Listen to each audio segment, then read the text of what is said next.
नितिन कपूर जी, गुरुग्राम। राधे राधे महाराज जी। महाराज जी, हम लगभग 1.5 वर्ष से यूट्यूब के माध्यम से आपसे जुड़े हैं और आपकी व श्री जी की कृपा से नाम जप का प्रयास करते हैं। महाराज जी, मेरा प्रश्न है कि मुझे बुद्धि व विवेक में अंतर समझ नहीं आता कि ऑफिस में या घर में मेरा ये निर्णय बुद्धि द्वारा लिया गया है या विवेक द्वारा। विवेक का जागरण किस प्रकार? बुद्धि का कार्य होता है निश्चय करना और विवेक का कार्य होता है उसके निश्चय में फाइनल सामने दिखाना। अब अगर विवेक है तो तत्काल वो कहेगा कि अपनी मर्यादा में रहकर भोग में सुख है, पराई स्त्री की तरफ आंख उठाना घोर पाप है, ये विवेक। अब वो नहीं करने देगा। विवेक है, बुद्धि ने तो कह दिया कि भोग में सुख है, उसका निर्णय होता है। और विवेक का निर्णय होता है कि सत्य क्या है और असत्य क्या है, धर्म क्या है अधर्म क्या है। ऐसा कैसे? अगर भोग में सुख है तो जिसका पाणी ग्रहण किया उसका, जो हमारे पास धर्म पूर्वक है उस भोग का, अधर्म पूर्वक भोग थोड़ी भोग सकते हैं। ये विवेक तत्काल खड़ा हो जाएगा, नहीं ऐसा नहीं होने देंगे। जो सत्य और असत का निर्णय करे, जो धर्म और अधर्म का निर्णय करे, उसे विवेक कहते हैं। और जो केवल निर्णय करे उसे बुद्धि कहते हैं, बिना सत असत का विचार किए। ये निर्णय तो कर रही, ये है बुद्धि। और जो उस पर हावी होकर के निर्णय कराता है, बुद्धि के निर्णय पर जो हावी होता है, उसे कहते हैं विवेक। विवेक बचा लेता है। बोले बड़े विवेकवान हो, ऐसा बुरा फंसाती बुद्धि तुम्हें कि विवेक ने बचा लिया, नहीं बुरा फंस जाते। तो बुद्धि फंसाती है और विवेक बचाता है। समझ रहे हैं ना?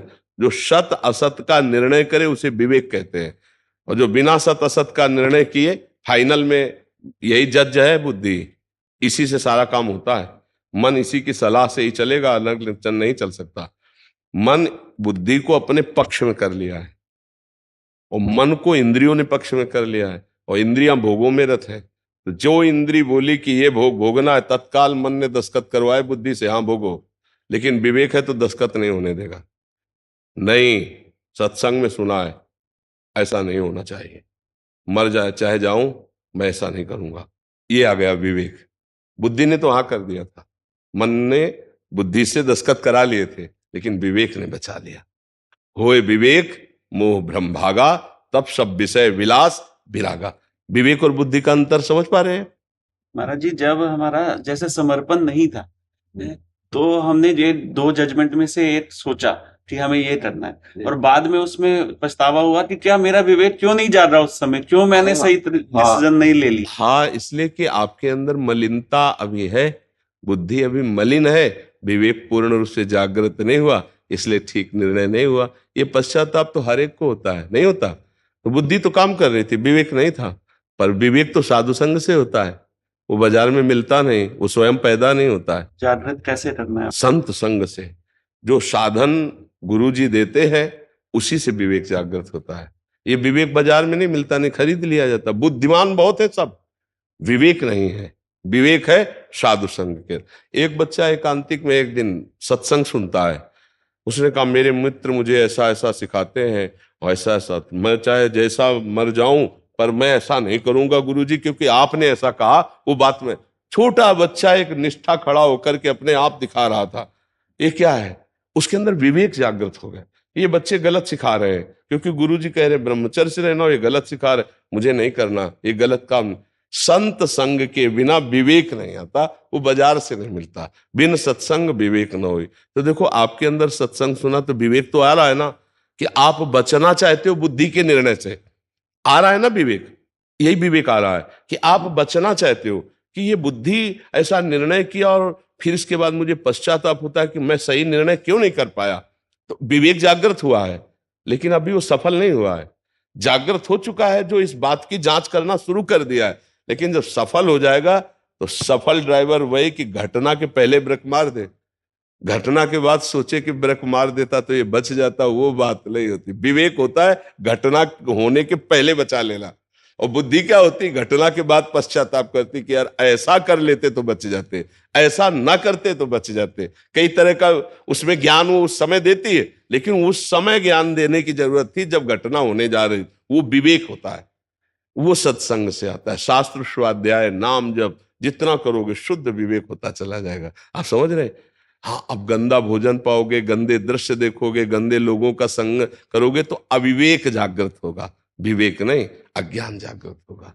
समझ पा रहे हैं? महाराज जी, जो हमसे रह रहा, पीछे गलत हो रहा, बोलो, तो वो भूलो, हमारा प्रारब्ध। भूलो, उसको भूलो। वर्तमान को भूत के चिंतन में नष्ट करना मूर्खता है। भाई अच्छा हुआ या बुरा हो तो हो गया, समय तो गया ना। अब मैं इस वर्तमान के सेकंड को उसमें क्यों नष्ट कर रहा हूं? ये मूर्खता है। इस समय मैं बोलूं राधा राधा, वो भी ठीक हो जाएगा और आगे भी भविष्य भी ठीक हो जाएगा। वर्तमान को संभालने वाला विवेकी होता है। जो भूत और भविष्य की चिंता में वर्तमान के समय को नष्ट करता है उसे अविवेकी और मूर्ख कहते हैं। पीछे हमसे गलती हो गई, अब हम बैठे बैठे ये समय क्यों उसमें नष्ट कर रहे हैं? ये इतना कीमती समय पीछे जो गलत हो गया उसके चिंतन में नष्ट कर रहे हैं, ये हमारी मूर्खता है। हम इस समय उसको सुधारने के लिए राधा राधा राधा, और वो गलती अब कभी नहीं करेंगे। समझ गया? अहम तो अमसर पापेभ्यो मोक्षयिष्यामि मा शुचा। हमारी गलती अब जैसे ये कि पीछे मुझे से गलती हुई, वो अज्ञान के कारण हुई कि प्रारब्ध के कारण हुई, तो इसका निर्णय इस तरह देखा जाता है कि प्रारब्ध से भोग सामग्री आएगी, लेकिन भोगना है कि नहीं ये हमारा विवेक काम करेगा। प्रारब्ध से संयोग आ गया, लेकिन भोगना है कि नहीं ये हमारा विवेक काम करेगा। प्रारब्ध से आ गई है लेकिन अधर्म पूर्वक है, मैं उसे नहीं भोगूंगा, खत्म प्रारब्ध। प्रारब्ध बलात् तुमसे नहीं करवा लेगा, वो निर्णय तुम्हारा होगा। प्रारब्ध से संयोग आना होता है। प्रारब्ध से हमारे चोट लग गई, अब उसका दुख है, लेकिन उसके दुख में डूबे या अपने को बचा लें, हमारा विवेक है। नहीं कि प्रारब्ध भोग था, चोट लगनी थी तो लगी गई, भगवान का जैसा विधान था। अब हम उसका निवारण करने की सोचे, औषधि लगवाएं, डॉक्टर से मिले, उसकी चिंता नहीं करनी। राधा राधा राधा, कोई घटना थी निपट गई। प्रारब्ध का संयोग होगा, लेकिन उसको हम भोगे ना भोगे इसके लिए स्वतंत्र है। प्रारब्ध ये नहीं कि बलात् आपसे बोले हमारा पाप कर्म हो रहा है, बोले हमारा प्रारब्ध इसलिए हम भोग रहे, ऐसा नहीं है। प्रारब्ध से भोग का संयोग बनेगा, लेकिन भोगना ना भोगना है तुम्हारी बुद्धि विवेक के अंतर्गत की बात है।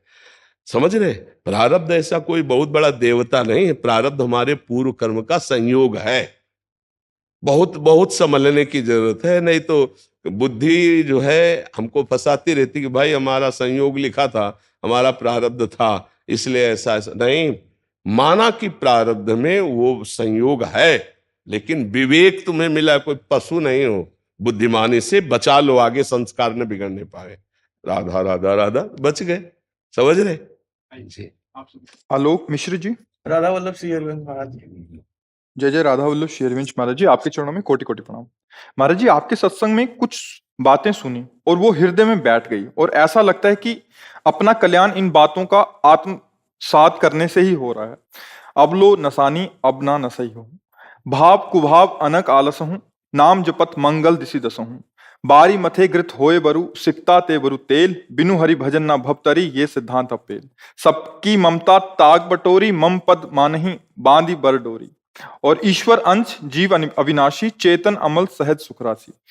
महाराज जी, मेरा आगे प्रश्न ये है कि ग्रस्त में रहते हुए देहाभिमान और अहम कैसे गलित हो ताकि भगवत चरणारविंद में अनुराग बढ़े। जब हमारा अंतःकरण मलिन होता है तो अहंकार पुष्ट होता है।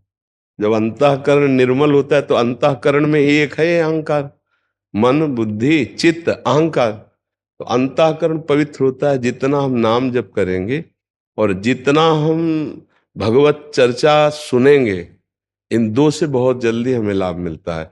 तो सत्संग सुन ही रहे हैं आप और नाम जप कर रहे हैं आप, और जितने कर्म कीजिए उनको भगवान को अर्पित कीजिए।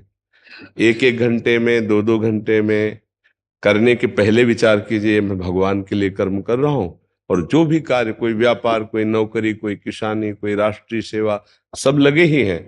अपने कर्म को पूजा मानकर भगवान को समर्पित कर दे और नाम जप करे और सत्संग सुने। तो अंतःकरण जहां निर्मल होगा तो अहंकार नष्ट होना। अब किस बात का अहंकार कर सकते हैं अपने लोग? जब ज्ञान से देखो किस बात का कर सकते हैं? अगर एक रोम टूट जाए तो हम उसे पुनः लगा नहीं सकते हैं, नहीं ना? हाँ, अगर हमारी अवस्था का परिवर्तन हुआ तो मैं जान भी नहीं पाया कि बाल्यावस्था से कब जवानी आ गई। आपे के शरीर में तो आई, तिथि तारीख याद है आपको कि इस तारीख से इस समय से मैं जवान हुआ। ऐसे बुढ़ापा आ जाएगा, ऐसे मृत्यु का पता नहीं। मतलब आपको कोई पता नहीं।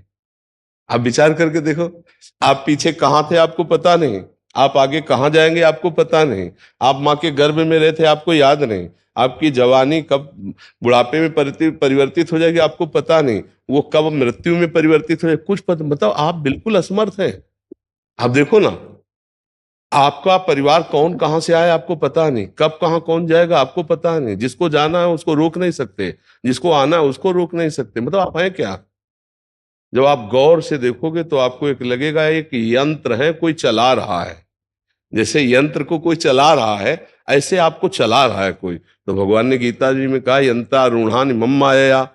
जैसे बिजली के यंत्र में चला वो नाच रहा है, ऐसे मेरी माया के यंत्र में। अब मुझे माया का यंत्र नहीं बनना, अब मुझे भगवान के हाथ का खिलौना बनना है।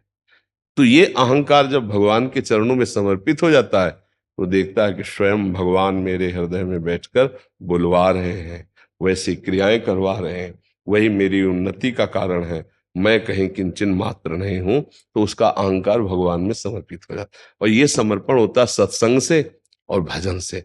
जैसे हमको किसी बात का अहंकार हो, किसी भी बात का, तो हमें बताओ आपका शरीर ऐसा है, आपने बनाया है क्या?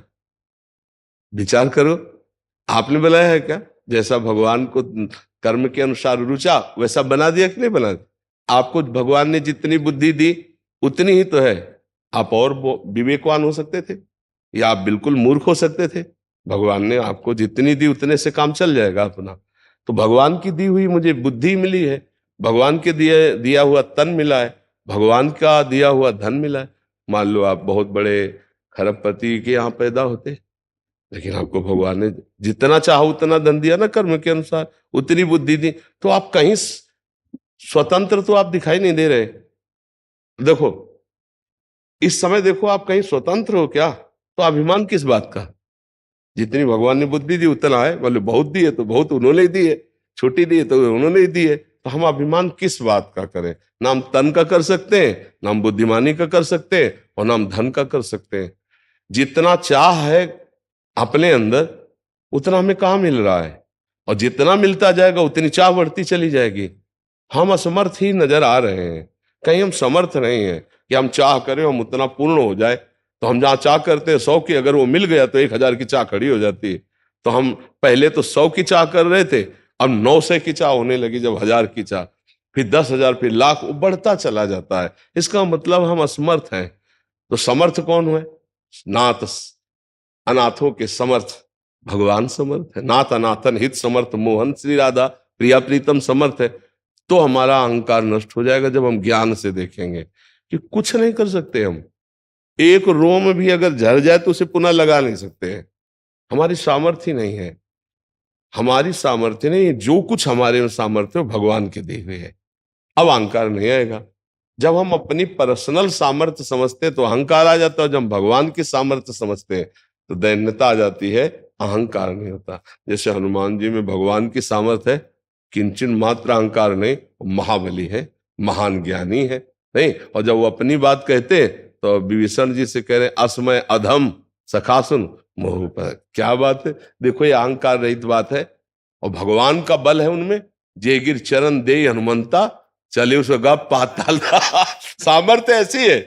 और ज्ञानियों में परम ज्ञानी है, नहीं है? ज्ञानी नाम अग्रगण्यम बुद्धिमत। कई वचन सुने हैं कि सुमिर पवन सुख पावन नामो अपने बस कर राखे रामो जी। नाम में वो सामर्थ्य। हाँ, नाम में सामर्थ्य। तो वो नाम जपने की शक्ति भी भगवान देते हैं, प्रेरणा भी भगवान देते हैं, भाव भी भगवान देते हैं, और नाम रूप से आके हमारी जिह्वा में। तो नाम जब चल रहा है तो भगवान की कृपा से चल रहा है। अहंकार का तो मुझे कहीं भी स्थान नहीं दिखाई देता। जब ऑपरेशन करो तो अहंकार का कहीं स्थान नहीं दिखाई देता है। हाँ, गंवार पने में अहंकार होता है, मूर्खता में। नहीं, सही पूछो तो अहंकार नहीं है। किस बात का हम अहंकार करें? हमारे पास जो कुछ है भगवान का दिया हो, तो अहंकार कैसे करें? मानो जैसे हमने आपको कोई वस्तु दी है तो वो वस्तु आप प्रयोग करो, अहंकार थोड़ी कर सकते हो। आप उसके मुनीम हो, मालिक तो भगवान है। नाथ सकल संपदा तुम्हारी। मैं सेवक। तो इसमें अहंकार नहीं रहेगा। नाम जप करते रहो, सत्संग सुनते रहो, तो ऐसा ज्ञान, सत्संग से विवेक होता है, और विवेक से अज्ञान का नाश होता है। अज्ञान में ही अहंकार होता है। होए विवेक तो मोह भ्रम भागा। तो विवेक कहां से होता है? बोले बिन सत्संग विवेक न होई। और सत्संग कहां से मिलता है? राम कृपा बिल सुलभ। तो अब इसमें कहीं अहंकार है ही नहीं। सत्संग भी मिला तो भगवान की कृपा से, साधु संग मिला तो अब मोहि भाव भरोस हनुमंता बिनु हरि कृपा। तो हर जगह कृपा ही कृपा। तो मुझे लगता है अहंकार की तो कोई जगह ही नहीं। अगर है भी अहंकार तो नाम जप और सत्संग से वो शांत हो जाएगा। ये मलिनता के कारण है, निर्मलता में अहंकार नहीं रहता है। समझ रहे जी? सरदा तपनी सत्य सस्य पर है, संत दरस जी में पातक दरई तरई। महाराज जी, संत का दर्शन करने से पातकी आदमी डर जाता है, लेकिन समाज में विशुद्ध संत की पहचान कैसे की जाए? जिनके दर्शन मात्र से हृदय में हमारे विकारों की स्मृति आने लगे कि मैं बहुत नीच हूं, पामर हूं, मेरे से ऐसी ऐसी गलतियां हुई, जिनके देखने से हमारे हृदय में एक आंतरिक शीतलता भी उदय हो कि आज मैं नियम लेता हूं कि भगवान का भजन अब करूंगा, कोई गलती अपने आप आपके अंदर शुरू हो जाए। जिनके दर्शन और संभाषण मात्र से हृदय का परिवर्तन होना शुरू हो जाए। संत को पहचानने के लिए पहली बात तो संत ही होना पड़ेगा, तभी आप पहचान सकते हैं। लेकिन साधारण पहचान, जिनके दर्शन मात्र से हृदय में एक आंतरिक शीतलता और जलन दोनों होनी चाहिए। एक जलन कि मैंने बहुत व्यर्थ में समय नष्ट किया, मैंने बहुत बुरा किया, अब लो नशानी, अब ना नशई हो, ये संत के संग से अपने आप आने लगेगा। जिनके संग मात्र से भगवत चिंतन की वृत्ति बढ़े और असत चिंतन जो मैंने किया उसकी जलन आने लगे और उसके त्याग की भावना जागृत हो। और जिनके देखने से ऐसा लगे कि मैंने देखा तो पहली बार है लेकिन लग रहा है ये मेरे हैं, मैंने बहुत बार ऐसा लगता है इनको देखा है लेकिन देखा पहली बार है, पर ये कोई अपने से लग रहे हैं। जिनके वचन सुनने से संशयों का नाश हो जाए, जिनके संगति से भगवत नाम जपने की स्मृति की भावना जागृत हो जाए, वो भगवान के प्रेमी जन है। बाहरी बात, आंतरिक तो जैसे विद्यार्थी अपने टीचर को नहीं जान सकता कितना ग्रेजुएट है, कोई टीचर ही टीचर को जान सकता है कितना ग्रेजुएट है। ऐसे ही भगवान और भगवान के जो प्रेमी जन है वो स्वयं जना दे तो जान जाओ, या उस कोटि के संत हो जाओ तो जान जाओ। सोई जाने जे देह जलाई, जानत तुम्हें तुम्हें, पर इत्र की खुशबू दबाए नहीं दबती प्रभु। ऐसे संत का प्रभाव दबाए नहीं दबता। अगर थोड़ी भी बुद्धि शुद्ध है तो सामने बैठने पर पता चल जाएगा। सिंह और भेड़िए का अंतर अपने आप समझ में आता है। समझ में आता है ना? नहीं आता समझ में? नकली और असली नोट एक जैसा ही होता है, लेकिन पहचान वाला सेकंड नहीं लगाता है। सेकंड में पता चल जाता है नकली है कि असली है। इतना तो भगवान तुम्हें ज्ञान दिए ही है कि तुम्हारी बुद्धि से तुम्हें देखने से ही पता चल जाएगा कि यहां भगवान का प्रकाश है या पाखंड का प्रकाश है, यहां भगवान का प्रकाश है या माया का प्रकाश है, यहां नौटंकी नाटक है या भगवान की दिव्यता है। इतना तो पता चल ही जाएगा। अगर आंख ना हो तो भी पता चल जाएगा, क्योंकि उसके परमाणु होते हैं। अगर नहीं पता चल रहा है तो नाम जप करो, फिर पता चल जाएगा, क्योंकि हृदय बहुत मलिन है इसलिए नहीं पता चलेगा। अगर नाम जप करो तो अपने आप पता चल जाएगा। जैसे हनुमान जी महाराज को देखकर विभीषण जी, और विभीषण जी को देख के हनुमान जी, जे ही हनुमान जी को देखा तो कह रहे मोरे हृदय प्रीति अति होई, नहीं कि तुम राम दीन अनुरागी, आयो मोय करन बड़ भागी, कि तुम हरिदासन मां कोई, मोरे हृदय प्रीति अति हुई। और हनुमान जी महाराज राम राम ते सुमिरन कीना, हृदय हरसि कपि सज्जन चीना, ये ईसन हट करियो पहचानी, साधु ते होएला कारजान। दोनों तरफ आकर्षण हुआ ये भगवान के भक्त का। अब मोहि भाव भरोस हनुमंता बिनु हरि कृपा मिले। तो हृदय में अगर कुछ होने लगे भागवतिक तो जान लेना कि संत के पास आ गए। इत्र की खुशबू दबाए नहीं दबती। अगर तुम्हारी घ्राणेंद्री सही है तो खुशबू पक्का तुम्हें समझ में आ जाएगी। तुम्हें पक्का समझ में आ जाए कि मुझे संग किसका हुआ है। आज मैंने संत दर्शन किया या पाखंड दर्शन किया है, ये खुद समझ में आ जाएगा। अगर थोड़ा भी हृदय शुद्ध है तो अपने आप समझ में आ जाए, और नहीं शुद्ध है तो अमोघश्च जाओ, कुछ समय बाद तुम्हें पता चल जाएगा कि तुम्हारे जीवन का परिवर्तन शुरू हो गया है। तुम्हारे जीवन का परिवर्तन ना हो जाए तो फिर संत कैसा? या तो तुम्हारा अंतःकरण बहुत ही निगेटिव नकारात्मक सोच वाला है, 2-4 बार जरूर दर्शन करे उस संत के तो परिवर्तन हो ही जाएगा। और नहीं तो एक बार दर्शन का देवर्षि नारद जी कह रहे हैं मात संगस्त दुर्लभ हो आगम्यो पर अमोघश्च, आज नहीं तो कल तुम्हें अनुभव हो जाएगा कि मेरे जीवन का परिवर्तन हुआ उस जगह से जहां मैं अनजाने में उस संत से मिला मेरा कोई श्रद्धा विश्वास नहीं था, पर मेरा परिवर्तन शुरू हो गया। संत जीवन को परिवर्तित कर देना। बड़े भाग पाइप सत्संगा और बिना प्रयास होई भव भंगा। बिना प्रयास तुम्हारा परिवर्तन शुरू हो जाएगा, और एक का नहीं लाखों का परिवर्तन शुरू हो जाएगा। लाखों का नहीं पूरे विश्व का परिवर्तन हो जाएगा। भगवान के प्रेमी भक्त में सतरति सतरति सा लोकान तारयति, लोक के लोक को पावन कर देता है। यार, दीपक और सूर्य का प्रकाश अपने आप अंतर नहीं बताता क्या? सूर्य उदय होने के पहले ही समस्त घरों का अंधेरा नष्ट हो जाता है, बाहर की तो बात जाने दो, और सूर्य उदय हो जाए फिर अंधकार रह जाए। क्या संत दर्शन के लिए किसी प्रमाण की जरूरत पड़ेगी? मुझे तो नहीं लगता। अगर आंखें हैं, दिमाग है, तो आपका तुरंत दिमाग हृदय कहेगा कि मैं जो खोज कर रहा था वो मिल गया। अगर नहीं है तो हर बार अंदर उत्तर आएगा कि नहीं गलत, नहीं गलत। फिर बार बार वहां जाने की जरूरत नहीं जहां हर बार उत्तर आवे गलत गलत, समझ में नहीं आया, ठीक नहीं है, बोल तुम कुछ रहे हो लेकिन ठीक नहीं है, तो हट जाना चाहिए। भगवान तुम्हारे अंदर से वहां संग के लिए मना कर रहे हैं। और जहां हृदय शीतल होने लगे कि बहुत घुमा आज विश्राम मिल गया, पायो परम विश्राम, तहां समझ लो कि भगवान यहां जागृत हो चुके। संत कौन? जिसके हृदय में भगवान जागृत हो चुके। भगवान तो सबके हृदय में, लेकिन माया का पर्दा लगा है। जिसने माया के पर्दा को हटा दिया, प्रकाशित हो गए। तो जैसे घर में प्रकाश हो जाए तो झरोखों से पता नहीं चलता, ऐसे वाणी, दृष्टि, तन, मन, ये झरोखे उससे पता चलता है कि इसके अंदर जागृत है, सो रहे। विषयी पुरुष की दृष्टि और संत की दृष्टि, विषयी पुरुष का चेहरा और संत का चेहरा, विषयी पुरुष की वाणी और संत की वाणी। भेष से नहीं, इनसे पहचाना जाता है।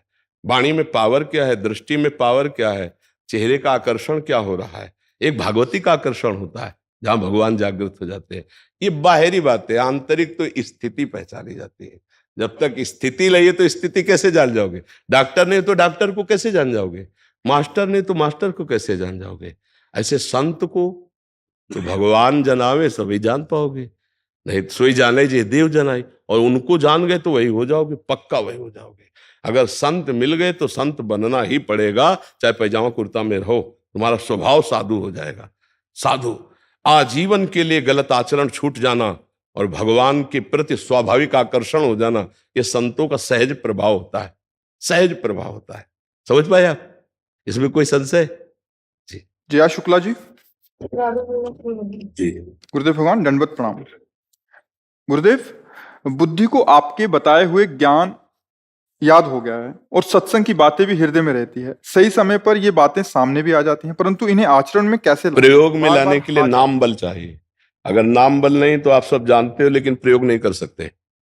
उसके लिए अध्यात्म बल चाहिए, अध्यात्म शक्ति चाहिए। हम जानते हैं गलत है, नहीं करना चाहिए, फिर भी हमारा मन बलात् हमसे गलत करवा रहा है। इसका कारण हमारे अंदर भजन शक्ति नहीं है। इसीलिए हम बार बार सबसे कहते हैं कि नाम जप करो, नाम जप करो, राधा राधा राधा राधा, हर श्वास में नाम जप करो। बिना नाम जप के आप जानकार हो, प्रयोग नहीं कर सकते अध्यात्म का। अध्यात्म का आपको ज्ञान है कि ऐसे से ऐसा होना चाहिए, ऐसे से ऐसा, मैं शरीर नहीं हूं। अध्यात्म का ज्ञान है, ये पाप है, नहीं करना चाहिए, लेकिन कुछ भी अनुभव नहीं होगा जब तक भजन नहीं होगा। बिल्कुल विश्वास कर लो, बारी मथे घृत होए बर सिकताते बर तेल, बिनु हरि भजन न भवतरी या सिद्धांत पेल। जब तक नाम जप नहीं करोगे तब तक आप में आध्यात्मिक बल नहीं आएगा। और आध्यात्मिक बल उसे कहते हैं, ये नहीं करना चाहिए तो नहीं होगा, ये होना चाहिए तो होगा। कोई संशय नहीं, कोई भी उत्साह में कमी नहीं। एक सूरवीर योद्धा की तरह कदम आगे बढ़ाता चला जाता है परमार्थ में, वो होता है नाम जापक। अब भजन के बिना बातों से तो माया पर विजय प्राप्त नहीं की जा सकती। माया यही है, हमें भ्रमात्मक भोगों में फंसाती है। और भक्ति, ज्ञान और जो भगवान नाम जप, ये हमको उससे हटाता है। देखो कितने ऐसे जवान जवान भाईजन हैं जो आकर के बोले कि हमने शराब छोड़ दिया, व्यभिचार छोड़ दिया, गंदे आचरण छोड़ दिए, ऐसे ऐसे। क्या हुआ? क्या सत्संग के शब्दों के पावर ने उनके अंतःकरण का परिवर्तन कर दिया। अब मैं नाम जप कर रहा हूं, ये बहुत बड़ी बात हुई। अब नाम जप करते हुए वो भगवान के मार्ग की तरफ आगे बढ़ जाएंगे। तो हमें लगता है कि ये जो हमारी जानकारी है ये तब तक सफल नहीं होगी जब तक हम भजन नहीं करेंगे। हम दूसरे को उपदेश कर सकते हैं, दूसरे को ज्ञान बता सकते हैं, लेकिन स्वयं प्रयोग नहीं कर सकते। स्वयं जानकारी का प्रयोग तभी होगा आचरण में जब नाम का सामर्थ्य आपके अंदर आ जाएगी। श्री हरिवंश नाम बल लहो, अपने मन भाई सब कहो, रहो शरण हरिवंश की। नाम बल आ गया तो जिधर कदम रखोगे उधर विजयी होते चले जाओगे। अब नाम जप है नहीं तो संत ने कहा था ये नहीं करना चाहिए, पर मन इतना विकल कर देगा कि आप वही कर बैठोगे। नाम जप है तो आप सब, पर नाम जप करना कठिन, करके बचाना कठिन, बचा के पचाना कठिन। नाम जप हो रहा है, अगर वैष्णव की निंदा कर दी तो नाम जप का प्रभाव शून्य। नाम जप हो रहा है, तुम्हारे मन में आए इतने दिन तो हो गए, हमें लगता है कहीं फल स्तुति मात्र हो, हमें लगता है अर्थवाद मात्र है क्या, नाम का प्रभाव खत्म।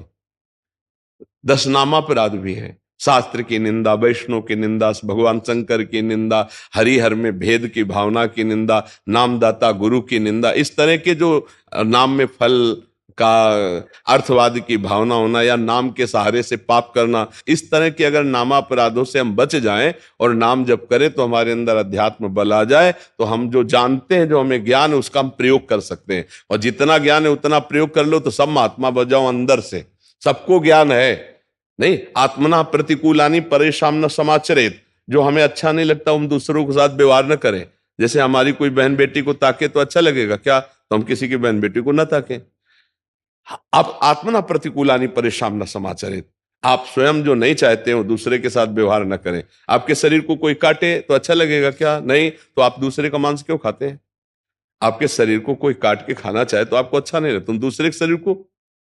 ये चीजें हमें सब पता है कि हम गलत कर रहे हैं, लेकिन उसे सुधार नहीं सकते। क्यों? क्योंकि भजन बल नहीं है। इसलिए सबसे बड़ा बल भजन बल है। सब कोई नाम जप करो और फिर अपने जीवन को देखो। ई परलोक सकल सुख पावत, मेरी सो भैया कृष्ण गुण संत। इस लोक में भी आनंद और शरीर छूटने के बाद भी आनंद, जिसके पास नाम रूपी परम धन है।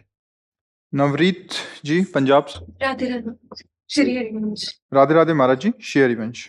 महाराज जी, मेरा सवाल है कि गुरुजी आप कहते हो कभी किसी के दुख का कारण नहीं बनना चाहिए, लेकिन कई बार ऐसा होता है कि कई लोग होते हैं जो हमारे होने से दुखी होते हैं। ऐसे में क्या हमें नहीं, उस जगह जाना मेरे चाहिए? प्रयास में किसी को दुख नहीं होना चाहिए। कोई अपने चिंतन से या अपने आप दुखी हो रहा है तो उसके लिए हमारे पास कोई औषधि नहीं है। हम किसी को वचन से, अपनी चेष्टा से दुख नहीं देना चाहते। अब कोई अपने आप ईर्ष्या करके जले, कोई अपने आप अपनी दुख भावना करे, तो उसके लिए तो उसको सुधरना होगा ना। हमारी कोई चेष्टा नहीं होनी चाहिए। हम भगवत मार्ग के पथिक हैं। अगर हमको कोई गाली भी देता है तो हम यही चाहेंगे कि भगवान उसकी बुद्धि शुद्ध हो, वो स्वस्थ रहे, वो कभी दुख ना पावे। लेकिन अब वो बुरे स्वभाव का है, अपने बुरे स्वभाव के कारण दुख भोग रहा है, अब उसमें हम क्या कर सकते हैं। तो हमारा उद्देश्य समझ रहे हैं आप कहने का, हम अपने चेष्टा से किसी को दुखी, अब वो अपने स्वभाव से सोचकर दुखी हो रहा है तो अब ये उसका कर्म है, उसका भोग है, उसमें हमारे द्वारा तो कुछ नहीं होगा ना।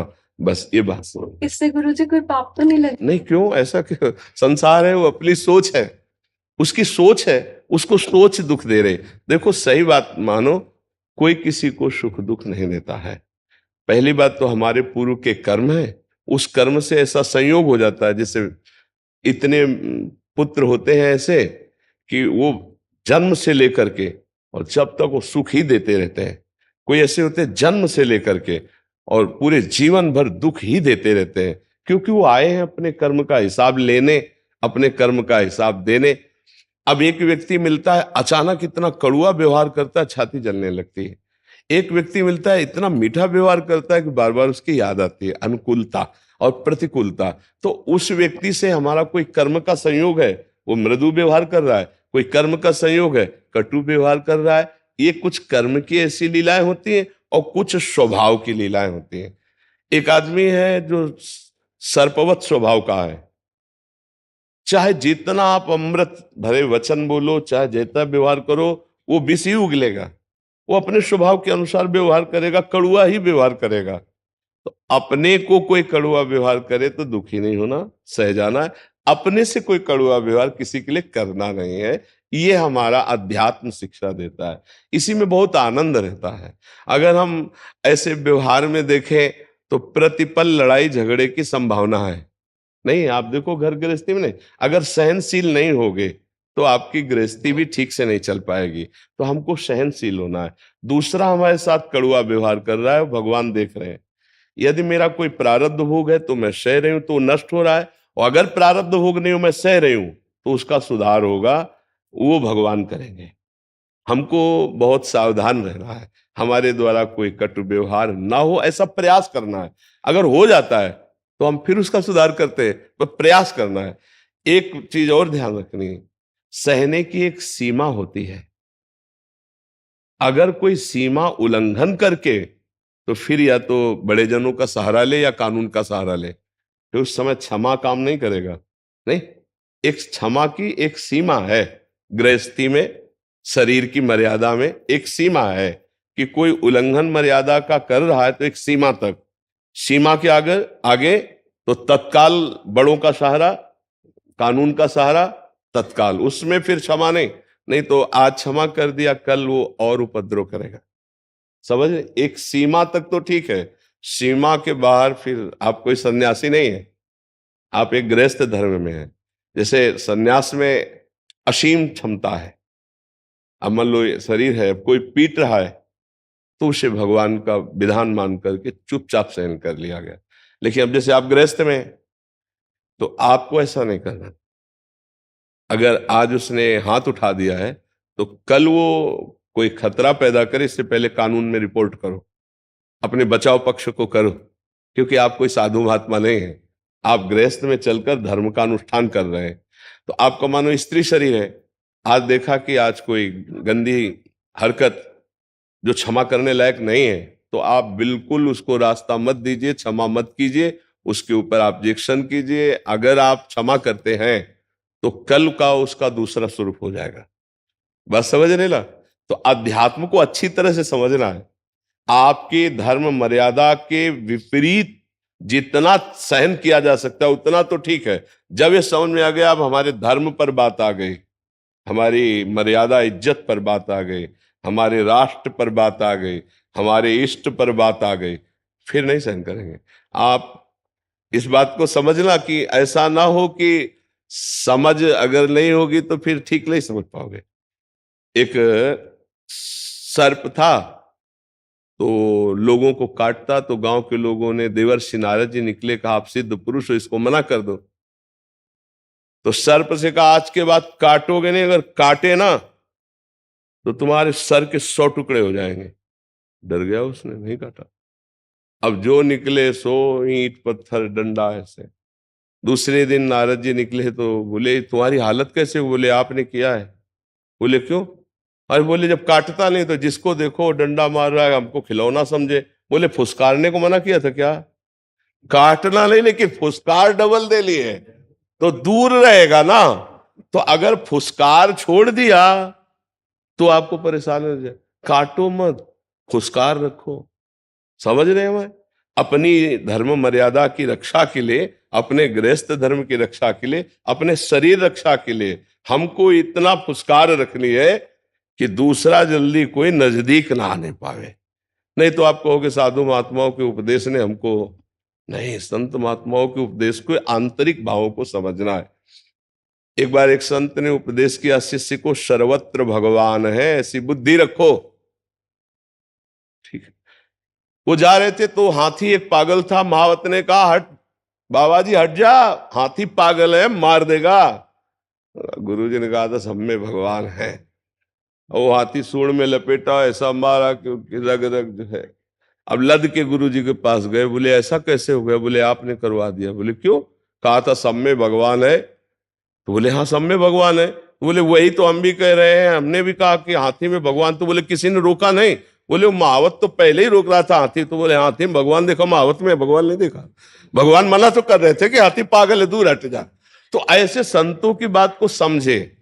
जहां तक हमारे धर्म मर्यादा की बात है, जितना सहन है उतना करेंगे। इसके बाद अगर इज्जत पर बात आ गई, धर्म पर बात आ गई, राष्ट्र पे बात आ गई, फिर हम शांत नहीं बैठेंगे। जैसे मान लो आप हमें, तो एक मर्यादा में हम सहेंगे, लेकिन आप हमारे इष्ट की निंदा करो, आप हमारे गुरु की अवहेलना करने लगो, आप हमारे धर्म की निंदा करने लगो, फिर हमारा रूप दूसरा हो जाएगा। उसके लिए हम सहन नहीं करेंगे। आप हमें गाली दे दो, हम सह लेंगे, लेकिन मर्यादा, इष्ट भावना, धर्म, राष्ट्र, अब ऐसा थोड़ी कि आप राष्ट्र विरोधी हो, हम तुमको बैठाल के उपदेश करें। नहीं, राष्ट्र हमारा हमारे लिए धर्म है, धर्म हमारा हमारे लिए प्राण है, इष्ट हमारा हमारे लिए जीवन है। उनके लिए तो सहनशीलता की एक सीमा रखी गई है, इतना सहन कर सकते हैं, इसके बाद नहीं सहन कर सकते हैं। तो इसको भी ध्यान में साथ में रखना कि भाई सहन ही करना है, अब जो मन आवे सो चेष्टा कर रहा हम सहन करें, नहीं, एक सीमा तक है, इसके बाद तुम आंख उठा के भी नहीं देख पाओगे। एक सीमा तक, जैसे भगवान से उनकी बुआ जी ने कहा, जब शिशुपाल पैदा हुआ था तो उसके 4 भुजाएं थी, तो बड़े बड़े विद्वान ज्योतिषाचार्य बुलाए गए, बड़ा अजीब बालक 4 भुजा सहित पैदा हुआ और बड़ा तेजस्वी। तो विद्वानों ने कुंडली देखी और कहा कि ये बहुत बलवान है, इसे कोई मार नहीं सकता। तो बोले मार कौन सकता है इसे? बोले जिसकी गोद में डालने से इसकी 2 भुजाएं गिर जाए तो जान लेना वही मारेगा। तो बड़े बड़े सब रिश्ते नातेदार सब बुलवाए गए और ये उनकी माँ ने जानने के लिए एक प्रथा रखी, तो सबकी गोद में बालक को, और जे ही द्वारिकाधीश भगवान श्री कृष्ण की गोद में रखा सो 2 भुजा। तो उन्होंने कहा बेटा तो हमारे पुत्र के समान हो, हमें विद्वानों से पता चला था, तो इसका मतलब तुम ही हमारे पुत्र को मारोगे, तो वचन दो कि तुम पुत्र को मारोगे नहीं। तो उन्होंने कहा बुआ 100 अपराध। उन्होंने सोचा 100 अपराध करेगा काहे को, 100 अपराध क्षमा करूंगा, इसके बाद नहीं, 100 के ऊपर चलेगा तो क्षमा नहीं करूंगा, 100 तक क्षमा कर दूंगा, आपको वचन देता हूं। तो उन्होंने सोचा 100 तक अपराध काहे को करेगा। तो सब हमें जब गालियां दे रहा था ना भगवान को, तो भगवान गिन रहे थे। भीष्म जी खड़े हुए कहा चुप, तुम्हारे मारे नहीं मरेगा ये। भीम जी भी खड़े, उनसे भी कहा चुप। और इसके बाद का सावधान शिशुपाल, अब तुम 100 पर पहुंचने वाले हो। तो उसको क्या पता था, वो तो सुदर्शन चक्र के द्वारा। तो ऐसे भगवान ने भी 100 की मर्यादा रखी थी ला, ऐसे एक मर्यादा रखने की, बस सावधान, इतने तक तो ठीक, इसके आगे ठीक नहीं। समझ पा रहे जी। एक कुर्सी ले आओ महाराज जी के लिए। धन्यवाद। अरे नहीं नहीं नहीं, आसन डालो। हाँ डाले महाराज, बद्रीनाथ से। अरे महाराज जी आप बैठ जाओ आसन में, कुर्सी में तो मुझे सुख मिलेगा। महाराज जी आप यहाँ भी बैठने की योग्यता आपने ही दी प्रभु, मैं तो किसी योग्य ही नहीं। महाराज जी यही तो योग्यता है, यही योग्यता है महाराज। अब दया करिए कि बहुत भटक चुका हूँ, अभी तक कुछ आनंद नहीं है, आपकी प्रेरणा से बस नित्य लगा हुआ हूँ। आप तो भगवत स्वरूप है महाराज जी। हाँ भगवत स्वरूप। कृपा करिए प्रभु, कुछ कृपा करिए। महाराज जी को हमें उत्तरावस्था है जी, इसमें बस आप के चरणों का आनंद सदा बना रहे, ऐसा आशीर्वाद दीजिए। इसी लालसा से आए हूँ प्रभु आपके चरणों। आप तो महाराज जी संत हैं, बस इतनी जरूर प्रार्थना है कि आत्मसमर्पण ही समस्त साधनों का फल है। आत्मसमर्पण, वो इष्ट में हो या गुरुदेव में हो, गुरु और इष्ट एक ही है। जब गुरुदेव में आत्मसमर्पण हो जाता है, अहम समर्पित हो जाता है, तो फिर हमारा दिव्य स्वरूप प्रकाशित हो जाता है। इसी इससे गुरुत्व से ही तो विचलित हूं मैं, यानी इतना शुरू से ये रहा कि कहीं भी जैसे आपके सत्संग में सुनता हूं कि यहाँ से समर्पण होता है, वो कहीं हुआ ही नहीं। हाँ महाराज, कोई प्राप्ति ही नहीं हुई। हाँ, ये समस्या तो बहुत मतलब विचित्र समस्या है कि साधक फिर अशांत हो जाता है। बहुत अशांत हूँ प्रभु, और 87 साल की उम्र हो रही है। जी महाराज। आपकी मर्जी से जी रहा हूँ, माँ राधा रानी की कृपा से, पर बस इस अशांति ने मुझे बहुत खा गया। मैं नहीं चाहता, केवल जाप नाम जब तो केवल आपकी प्रेरणा से शुरू से हुआ है, सालों से आपकी कैसेट जब से सुनता हूँ, सत्संग रोज सवेरे शाम, बहुत आनंद मिलता है प्रभु, बहुत शांति मिलती है। उसी प्रेरणा से मैं जाप में भी लगा हुआ हूँ। तो अब आप चिंता फिर मत कीजिए, जो हमारा स्वरूप है उसको किसी साधना की जरूरत नहीं है।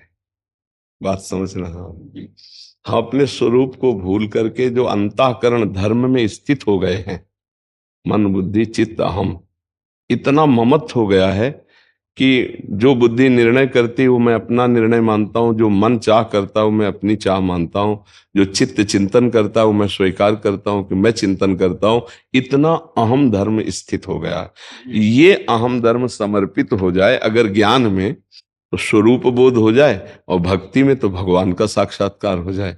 तो अब नाम जब शुरू कर दिया तो अब आपको चिंता नहीं करनी, ये सब कुछ करा लेगा। बस हर समय श्वास प्रश्वास में नाम पर ध्यान दे दीजिए। सार बात आपको बता रहे हैं, जो नाम आपको प्रिय हो श्वास प्रश्वास पर उसको चढ़ाना। नाम श्वास दो बिलक चलत हैं, इनको भेद न मोको भावे, श्वासै नाम नाम ही श्वासा, नाम श्वास को भेद मिटावे, रोम रोम जब रग रग बोले तब कुछ स्वाद नाम को पावे। देखो अब तो आपका विरक्त वेश है और कोई कार्य तो है नहीं, तो रात दिन उठते बैठते जितना कम सो के काम चला लो, और जितने से प्राण पोषण हो जाए, जैसे भी वैसे अन्न डाल लो, और रात दिन नाम में लगो, सब कुछ प्राप्त हो जाएगा। आप हमारी बात को केवल गहराई से पकड़ लीजिए। एक है सादे सब सदे, सब सादे सब जाए, एक पकड़ लो नाम, इससे सब कुछ हो जाएगा, सब कुछ हो जाएगा। वेदांत का भी ज्ञान है, योग का भी ज्ञान है, सब मार्गों से जैसे चल के आए, तब हम आखिरी शब्द कहते हैं नाम। नाम ये तुम्हारी कुंडलनी शक्ति जागृत कर देगा, ये षट चक्र भेदन कर देगा, ये ब्रह्म बोध करा देगा, ये भगवत प्रेम प्रदान कर देगा। खास बात है संसार का चिंतन छूट जाना। तो नाम का में जब हम एकाग्रता करते हैं तो नाम सच्चिदानंद में त्रिगुणातीत है, और संसार त्रिगुण में है, तो हमारा जो चिंतन त्रिगुण का हो रहा है वो छूटा, क्योंकि स्वरूप अचिंत्य है। जो अपना स्वरूप है वो चिंतन वाला नहीं है, अचिंत्य है। आप समझ पा रहे हैं? आत्मा अचिंत्य है, वही मेरा स्वरूप है, ये मेरा स्वरूप नहीं है। चिंतन हमारा फंस गया जगत में, अब इसको कैसे हटावें? तो गुरु नाम जो देते हैं, मंत्र देते हैं, नहीं वही तो नहीं मिला प्रभु। तो वो जिनने मुझे नांदी श्राद्ध, बिरजा होम, पिंडदान सब प्रक्रिया कराई, मैं शंकराचार्य पीठ से 10 नामदान लिया था, लेकिन वो भी ऐसा रहा कि उन्होंने प्रेस मंत्र नहीं दिया। तो मुझे जब से ही ये वेदनाएं शुरू हो गई मन में कि हाँ महाराज जी, अधूरा जीवन तो फिर अशांत रहता है। बहुत अशांत हूँ, इसी से अशांत हूँ प्रभु। बस इस पे आप कृपा कीजिए, आखिरी स्रोत है आपका। अब तो आप जब बुलाओगे जब फिर हाजिर हूँ। नहीं, आप हमारी बात मान लो, केवल आप बात मान लो महाराज जी, जी। अब कुछ नहीं। देखो अब हम जिस बात के आशिक हैं वो हम कैसे अपनी बात रखें। बस हम इतना कहते हैं जो आपको नाम प्रिय है। आपको कौन सा नाम प्रिय है? मुझे माँ सीता जी और प्रभु राम जी, हनुमान जी महाराज, वो एक ही है, एक पकड़ो, इन्हीं में एक पकड़ लो। राम राम राम वही जाप करता हूँ। हनुमान जी महाराज की विशेष वो लालसा रहती है। वो उस जो आप कर रहे हो ना राम राम, जी, वो उसी से संतुष्ट है, अलग से कुछ कहने जी जी जी, वो ये सतत कर। यत्र यत्र रघुनाथ कीर्तनम तत्र तत्र कृतमस्त कांजलम वाष्पवारी परिपूर्ण लोचनम। रोते हुए हनुमान जी वहां विराजमान रहते हैं जहां नाम चलता है, प्रभु श्री राम। महाराज जी, राम राम राम जी जौलो तू न जपी है, तौलो तू कहूं जाए तिहूं ताप तपी है। सुर सर तीर बिन नीर दुख पाइए, सुरतर तरे तोई दारिद सताइए। राम राम राम जी, बस हमारी बात मान लो। अगर नाम को पकड़ो तो राम राम राम राम राम राम, बस। देखो, ना आप सन्यासी हो, ना आप पुरुष हो, ये बाहरी शरीर का भेष है। आप सच्चिदानंद वपु भगवान के स्वरूप हो। बस शुरू कर दो, हमारी बात मान लो, सब कुछ हो गया, सब कुछ हो गया। बस इसमें लग जाओ, राम राम राम राम राम। ये अंतर से भेद मिट जाएगा जो तकलीफ हो रही गुरु तत्व की? आप पहले महाराज जी समझो, गुरु किसी व्यक्ति का नाम नहीं है। नहीं, गुरु अखंड मंडलाकारं व्याप्तम। आपसे अगर आप थोड़ी भी श्रद्धा रखते हो तो गुरु तत्व ही बोल रहा है। नहीं, आप हमसे अवस्था में बहुत बड़े हो, अवस्था में शरीर के बड़े हो। हाँ, और हम आपके प्रति पूज्य भाव रखकर बैठा लें, हम आपको उपदेश नहीं करते। वही गुरु तत्व आपको उपदेश कर रहा है, अगर पकड़ पाओ तो पकड़ पाओ। वही संभाल रहा है, जिसको आप सोच रहे हो गुरु नहीं मिले, वही संभाल रहा है आपको, वही आपको यहां लाया है, वही आपको बोल रहा है, बस पकड़ लो ना आप। 16 वर्ष के सुखदेव जी हैं, बड़े बड़े 10-10 हजार वर्ष समाधि लगाने वाले ऋषि सब खड़े हो गए। हमारे यहाँ ज्ञान वृद्ध माना जाता है, अवस्था वृद्ध नहीं माना जाता। परमार्थ में वयोवृद्ध किसको कहते हैं? जो ज्ञान वृद्ध है। अवस्थागत वृद्ध नहीं कहा जाता। स्थिति प्रज्ञ अगर 16 वर्ष का है तो बड़े बड़े महात्मा बाप बाबा उनके खड़े हो रहे हैं। भगवान व्यास देव जी, पाराशर जी, वशिष्ठ जी वहीं सब बैठे हैं, और सुखदेव जी जब पधारते ना, दिगंबर हैं, सब खड़े हो जाते हैं। किस लिए? क्योंकि ज्ञान वृद्ध है। वो ज्ञान वृद्ध होने के कारण, भगवत तत्व में स्थिति होने के कारण सब उनका सम्मान करते हैं। वही गुरु तत्व सब में विराजमान है। आप क्यों नहीं मान लेते कि गुरु तत्व बोल रहा है? वही बोल रहा है। अब आपका संशय खत्म। ये कभी नहीं कहना कि हमारे गुरु कौन है, खत्म खेल। हमारे गुरु हमारे हृदय में है, और हमारे गुरु हमको उपदेश कर चुके हैं। हम पूर्ण हैं, हमें किसी की जरूरत नहीं है। स्वीकार करो, और रात दिन राम राम रटो। और कभी जब आपको अनुभव हो तब बताना कि ये गुरुवाणी थी या किसी व्यक्ति की वाणी थी। बस अब दया हो गई आपकी। बस आप ये समझ लीजिए, अब संशय मत कीजिएगा। बस संशय ही दुख दे रहा था मुझे। बस आज से खत्म कर दीजिएगा। हो गया, हो गया। आप मान लीजिए, बिल्कुल मान। महादेव जी की विशेष कृपा से हम आपको बात कह रहे हैं, मान लीजिएगा। अब रात दिन इसमें लगिए, श्वास खाली न जाए, भगवत प्राप्ति निश्चित हो जाएगी। निश्चित श्वास खाली न जाए, अभी प्राण निकल जाएगा तो आप भगवत प्राप्त हो जाएंगे। अभी इसी नाम से, तारक मंत्र से भगवान शिव काशी में मोक्ष प्रदान करते हैं। शुरू हो जाओ, रात दिन इसी में शुरू हो जाओ। जब तक नींद ना आ जाए और मृत्यु ना आ जाए तब तक नहीं, छोड़ना नहीं है। हाँ, बस हो गया काम। आप इसको पकड़ लीजिए। पकड़ लिया प्रभु, पकड़ लिया, भटकाव से बचा दी। बस अब मतलब कभी निंदा मत करना किसी की, कभी मत करना। अब आपसे कोई पूछे कि आपका संन्यास, आपका मंत्र, आप सब कुछ पूर्ण है, मैं आपसे ही निवेदन किया मैंने, तो हृदय में रखा। हाँ, इसलिए कि निवेदन होने से क्या हुआ? खाली हो गया, हृदय संशय रहित हो गया। अब कभी आप अधूरापन अपने को साबित मत करें। अब उसकी ओर जाना ही नहीं तो संशय एक ही था कि मेरे साथ क्यों हुआ? शायद प्रारब्ध कर्म होंगे मेरे, कोई कारण हो। नहीं, कारण बहुत अच्छा होता है। यहाँ वृंदावन में बैठ के वो बात तुम्हें माननी थी, इसलिए प्रभु वहां अधूरा छोड़कर यहाँ पूरा कर दिए। सारा खेल तो होली का होता है ला। हम आप ये सोचते, देखो भगवान गुरुदेव के विधान पर क्या वहां से करवाना, क्या यहां से करवाना, वो उनका खेल है। वो कहां से बैठ करके आपको संभालेंगे। आपको बहुत प्यार करते हैं गुरुदेव, वही प्यार करके बोल रहे हैं। बस आप अपने में स्थित हो जाओ। आज से अपने को आप पूर्ण समझो, कभी अधूरा मत समझो। बस पकड़ लो, फिर आगे आप खुद अनुभव कर लेना कि किसी व्यक्ति की वाणी थी या स्वयं गुरुदेव की वाणी थी। आप खुद देख लेना। महाराज जी, बैच शुरू होने से ठीक 2 मिनट पहले आगमन हुआ है, और ठीक अगर 1 मिनट और भी लेट हो जाते, 2 मिनट, तो बैच कभी मिल नहीं पाते। ऐसा संयोग नहीं बैठता महाराज जी, केवल एक कृपा। अभी जस्ट एक मिनट पहले ही पहुंचे हैं महाराज जी। नहीं, आप निश्चिंत रहिए, आप निश्चिंत रहिए।